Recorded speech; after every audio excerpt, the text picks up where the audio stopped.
Hello, social media friends. It is Jeremy Rowland. It is June the 14th, 2026, a Sunday here in the great state of Arkansas.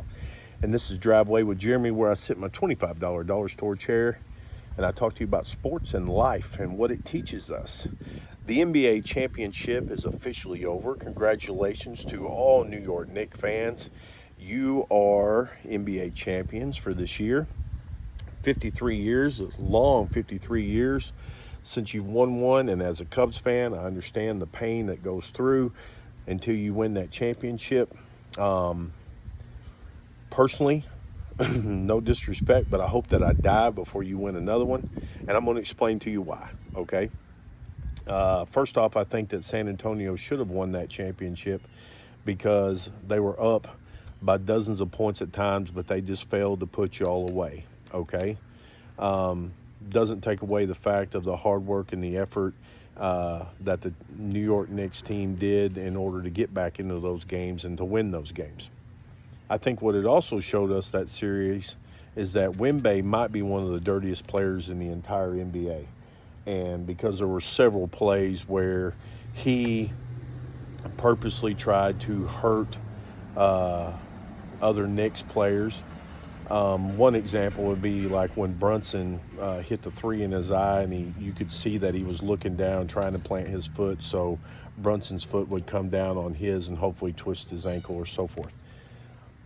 But I think by the Knicks winning the NBA championship, what it taught us about life, okay? And it's how much we have lost in society over the last 25 to 30 to 40 years. Because if you remember back in the day, and people always say, well, the back in the day is back in the day and it'll never be repeated. You're exactly right. But here's the problem with that. 25, 30, 40 years ago, when your team won a championship, there was a ticker tape parade, where the team got on buses or whatever, and they rode through the main part of the town. And everybody celebrated it, and then after that, everybody went out to the local businesses and they enjoyed it and they had a good time. And there was no destruction, there was no burning, there was no looting, there was no assaults, there was none of that.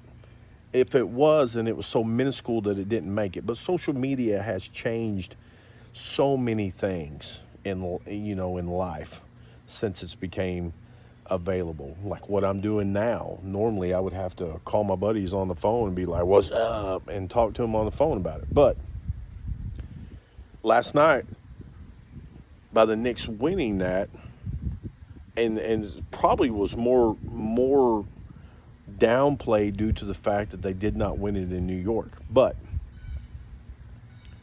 I mean, there was a bus burnt, there was a school bus burned, a person's taxi was destroyed. They tried to assault a man on his wheelchair that was a Spurs fan, an older gentleman too. And then just the hanging off of stoplights and ripping down signs and smashing bikes and doing all this stuff.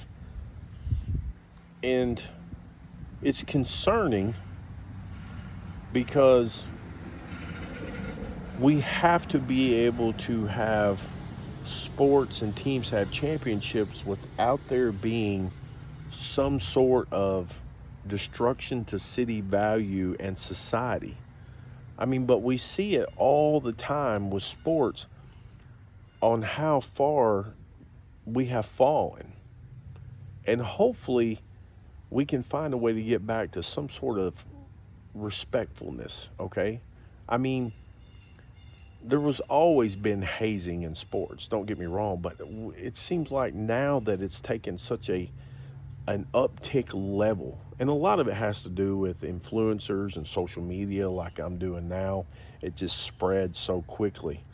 But I mean, you've seen all these people last night that were burning and tearing down stuff like that. The hundreds of people around them with just cell phones with their lights on and stuff like that. It's crazy. And we may never be able to get back to the point to where you can take your family to a sporting event and not have to worry about somebody in a row in front of you saying some of the most derogatory, disgusting things. I mean, you even see it in travel ball and other stuff, just people saying the most awful things to umpires and referees and stuff like that, and then yelling at the opposing team's coach and even sometimes their own coach. It's crazy.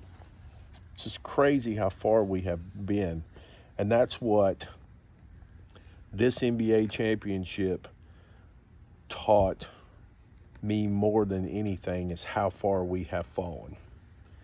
And because, I mean, if you have to break down the cities that are probably going to be the most destructive and vile, New York would have to be one, and it's a close one with Philadelphia, okay?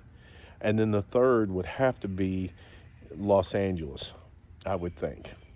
Those would have to be your top three cities that just absolutely go unhinged when they are rewarded with a championship, to where they can use that and celebrate within their city and help the businesses in the city and help generate sales tax money in their city, which helps beautify the city that you live in. You see all these videos all the time about, oh, they need to bring industry back and businesses and bring all this back and bring the city back and all this stuff. You can't act like an idiot if you want somebody to invest in a business in the area that is deprived. It's just that simple. And sports teaches you that with every championship. With every championship. Life is such a short time on this earth. And once we figure out that me plus you and happiness and respect can beautify so many more things, the world will be such a better place. That is Driveway with Jeremy for this Sunday, June the 14th. I hope y'all have a wonderful rest of your day, a blessed day, a safe day, and I will see you again tomorrow for another Driveway with Jeremy.